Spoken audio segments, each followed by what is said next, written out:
think a great win for our guys to be able to play an NCAA tournament team a year ago.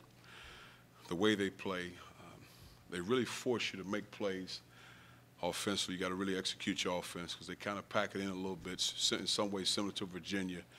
We got to be able to make shots on the perimeter. You got to really execute your offense. You got to pass fake when you're feeding the post because they scraped the post. They really took us out of our rhythm in the first half when trying to feed the ball in the post. So give those guys a lot of credit for that. But I thought we did a great job defensively as a team. And what happens in one of these games, we talked about finishing the shot clock because they do a great job really executing the offense down to the last 5, 6 seconds on the shot clock, and then they'll make a big shot. So I thought we did a great job of being disciplined defensively, really executing on both ends of the floor. And in the second half, because of our resiliency, we were able to get over the hump and make plays and get stops.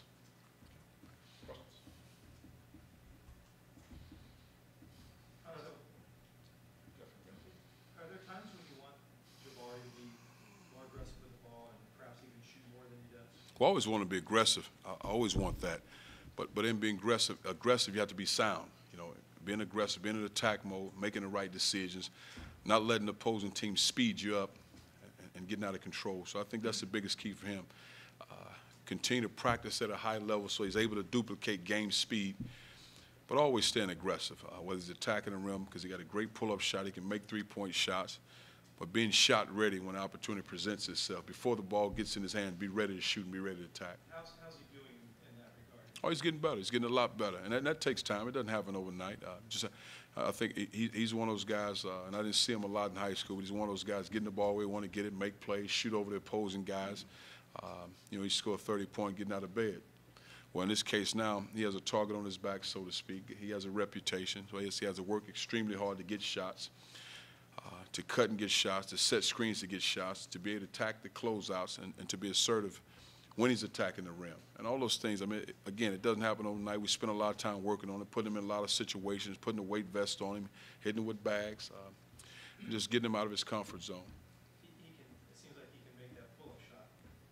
He can. He gets in the lane, he goes up over. It's a tough shot. He going left or right. He prefers to go right a lot of times. He's strong, but he can go either way and make that pull-up.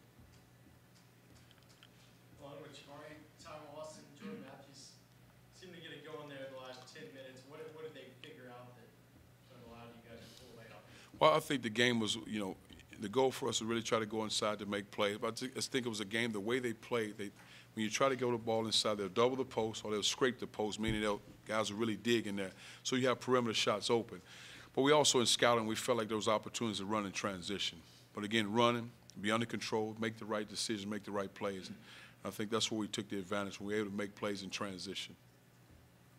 Cuonzo, you had a reputation as a player, and that also permeated as a coach. How close is this team to playing the quintessential Cuonzo Martin style basketball? Well, I think we have ways to go, only because they hadn't been through it. It's a different style. Not that they lack effort, just going through it. I think anytime there's a coaching change, there's adjustments, different style with different philosophy, whatever it may be. But it's just going through, like I thought Jordan Matthews took steps, you know, defensively, just really accepting challenges. I thought Sam did a great job defending. So I thought Christian played a tremendous game on both ends of the floor, really defending, really accepting challenges. That was one point. I put Christian on the best post guy and made Dave go to the other guy. I mean, I really thought he accepted that challenge. So, again, it doesn't happen overnight because you have to go through things. Every team presents a different challenge, and I just think they have to take personal pride in being tough, being hard-nosed, and that's how you win games. Because I say to them all the time, the offense might not be there some nights, but you got to be able to defend and give yourself a chance. How do you kind of look at this game or judge this game where the first 30 minutes are really tight and then you do pull away at the end? It was tough. Well, we knew those guys would compete. You watch them on film, those guys force you to make plays. And again, once our guys made the adjustment, because again, it's something different that we hadn't seen.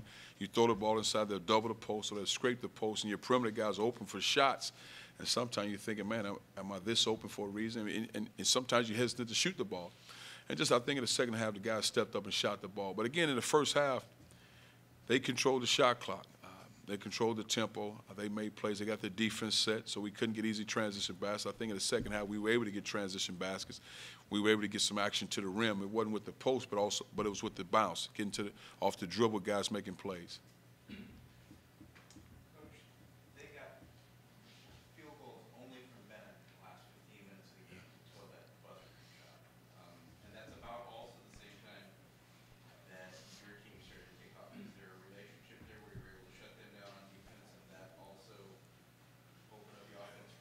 I just think it was a case that they felt like there was an opportunity for them to score and going to him. But I thought our guys, again, we were sound because the one thing they do when they go inside to the post, they do a great job of their bigs probe you, or even their guards when they post, they probe you to start looking. All of a sudden, they picking you apart with their perimeter shooters because you're looking at the ball. But I thought our guys were sound, and if they throw it in Scott, they scored one-on-one, they scored. Everybody's sound. We're not going to double the post. We force them to make plays. And I thought we had some bad fouls there. But other than that, I thought our guys did a great job of just being sound. If they make the shots, they make the shots. You guys good? I have a question. You know, there was a time early on in the game where I saw you on the sideline and you looked like you maybe would have liked the guys to have gotten to a loose ball a little bit quicker on defense. So, you know, when it was slow for the first half, do you think it was more on the defensive end or on the offensive end? Now that the game is over, I think the slow part was probably, you know, the transition back from New York, in my opinion, to be honest with you, because I felt it.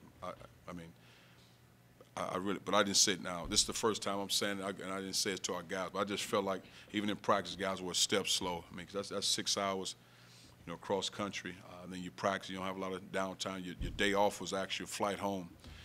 So it was actually good to get this one out the way, because I felt it myself. But that particular play, you got to get on the floor and make plays. I mean, you got to get loose balls.